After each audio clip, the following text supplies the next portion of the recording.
The other challenge that I see is that there is no standardization to guide agentic workforce. So let's look at the problem. Like, why is it so slow? One of the reasons is the systematic complexity that data management has, or data value pipeline or supply chain has.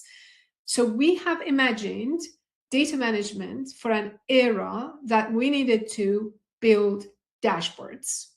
And we needed to model data in a way that dashboards can do all sorts of weird and wonderful joins and so on.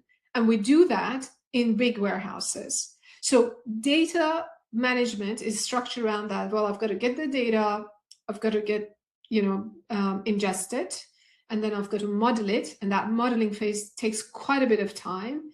Then I've got to store it.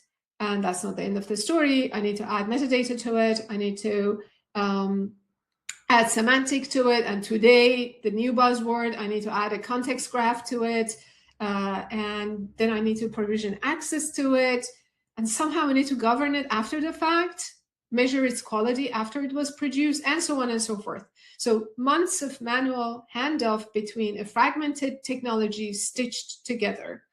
And one solution could be keep doing all of the things you've been doing, don't change your process, and throw agents at it to maybe automate individual steps. But that is not going to give us incremental gain, because the kind of gain that is exponential, right? That's the kind of gain we need. So the 3-move strategy for speeding data to AI, in our experience, includes these 3 key decisions that you need to make as an enterprise leader.